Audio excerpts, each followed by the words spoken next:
When my father died, I knew they would be coming for me. It was only a matter of time. What I didn't expect was this. To be crucified and left to rot on the edge of a wasteland that I have never seen before. It makes sense to me that the cowardly fools that they sent to do the job would not have the courage to kill me. They are mongrels, the cast-off bloodlines of slaves and commoners, and such as they do not dare to spill royal blood. Instead, I was bound hand, foot, and mouth, and smuggled out to gods know where. They left me for the vultures, but I was rescued by a man. Such a man, clean-limbed and bronze-skinned. I have never seen his like in the cities of Shem. He came to me as I hung from the cross, and his icy blue stare was a challenge. Did I dare to live? Now I crouch at the edge of this wasteland, once a daughter of princes, now a nameless exile in an unfamiliar land.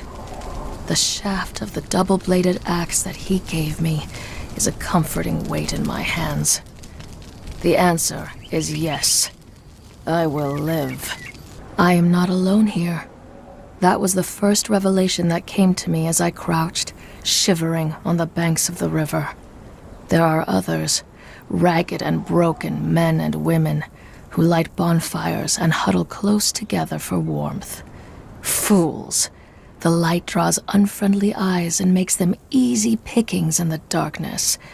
Their sentries have no night vision to speak of. They do not see me creeping in the bushes around their fires. And while they sleep, I sneak in and steal their food. It's too easy. As the lessons of the streets return, my fear recedes. I've survived before. My father told me that there is something to be learned from all the peoples of the world. I do not yet know what these Darfari will teach me. I was captured as I moved north from the river. They clubbed me senseless and dragged me back to their camp, thrusting me into a woven cage full of prisoners. They've been dragging us out, one by one, to their sacrifice pits. The screams of the victims fill the air, and the scent. My mouth waters, and I hate myself. I've seen the bloody sacrifices that Set requires, and the corpulent orgies of Derketo. But these brutes with filed teeth and blood running down their chins. I don't like this darkness. It makes my skin crawl. Some of the other prisoners here are from further north. One of them claims to be a Stygian bounty hunter who came here chasing treasure. He says there is a whole city of them in the north. And in the cage beside us is a woman who is dressed like a pirate. Does that mean we are somewhere near the ocean? I need answers. I've been so busy running, surviving. There's a loose branch on the weaving of this cage.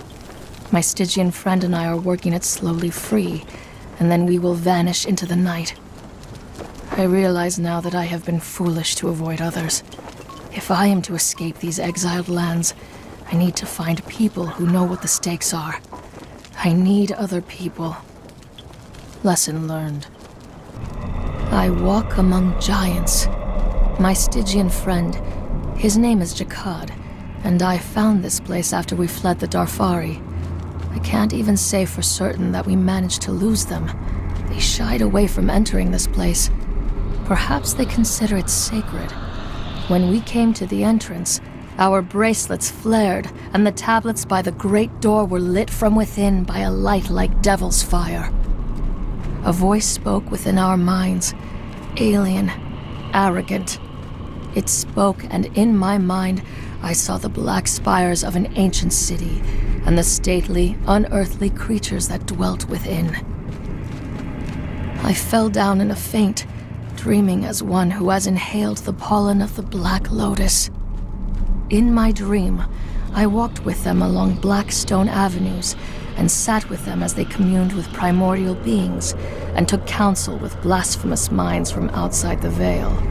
I watched as they observed humans entering their lands, at first amused, and then alarmed. I watched as they changed, hardening their hearts against the humans who came to them, begging for refuge. They sealed their borders. They enslaved the humans that they captured and bonded them. When I awoke, hours later, Jakad and I spoke of what I had seen. Apparently, he had none of my visions, just heard the voice in his mind, warning him to stay away from this place. It is becoming clear to me that there is more going on here than just the politics that I learned at the feet of my foster father. There are answers to be found for those who would seek. I think I must be dreaming. I visited pirates today. Pirates in the middle of a desert. It's as ridiculous as it sounds. Landlocked pirates who've built themselves a ship of stone and iron on a mesa in the middle of a canyon. They dress in pirate garb and call themselves the Black Hand. They claim to be searching for a way out of the exiled lands, the same as Jakad and I, but it doesn't seem as though they have made much progress. There was a lot of talk about hidden maps and secret treasures. I did not speak to their leader, the Butcher of Khwarazim, but I saw her from a distance. A formidable woman. Whatever these fools who follow her think, she has a real plan. Jakad and I have agreed to continue west. According to Jakad, there are more ruins out there. An entire city, though he claims that it is dangerous. But beyond it, in the northwest is the city where his people can be found. Our search continues. Jakad is gone, swallowed by the darkness and desolation. A winged demon screeches a haunting dirge as it flees with my companion towards the stars. Ever since we took our first steps into this city, we knew that something was waiting for us. The darkness is a tide, lapping at the shore of my sanity, eroding it. Blood seeps from wounds I didn't know I had. The ruins cast insane shadows on the landscape, and they cast a shadow on my mind. The past and the present run together in my mind, and I am a slave rushing to help my master, and I am a woman screaming in the ruins, and I am a god planning wars and wickedness, and I am a sandstorm scouring the lands, and I am myself, alone, exiled. For a long time, I drifted between worlds. I dreamed of lives that I never lived, faces that I never knew, loves that I never had. And in one of my dreams, I found the answer. But I must return to the city, and I dare not do that alone. I don't know where they found me. These rough people dressed in the skins of hyenas. They carried me back to their camp, somewhere north of the city, and left me sleeping on a pile of furs by one of their tents. I don't think they expected me to wake up. I've been watching them while pretending to sleep. There is something very strange going on. Their body language is wrong.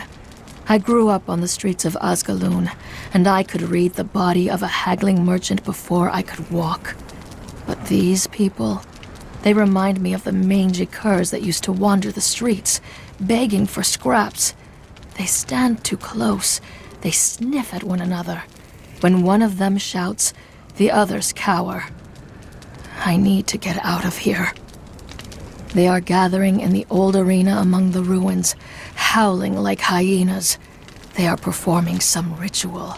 A naked man is cloaked in a blood-soaked hyena skin. I dare not waste this chance. I must slip away.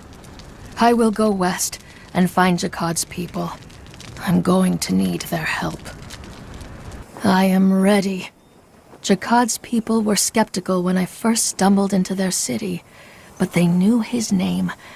And then, Shemites, my countrymen. Familiar faces. Some recognized my face, but I quieted them with a glance. It has been good for me to be here. I have been able to rest and relax. The exiled lands are a fearsome place, but the people here have managed to build something. I have spoken with men who have been here for a score of years. They told me of the Purge, when soldiers ride through the land, slaying and pillaging. They have told me of the sandstorms that arise with such fury out of nowhere and disappear just as quickly. I told them of the vision I had in the ruined city, of the room nestling beneath the secret heart of the ruins, of the map which shows the land that traps us, of the gems which can free us all. They've agreed to send an expedition. I will lead them into the ruins, and then to freedom. I leave the last page of my journal here. My journey thus far has been one written. Action speaks louder than words. May we never meet again in the exiled lands. Razma of Shem.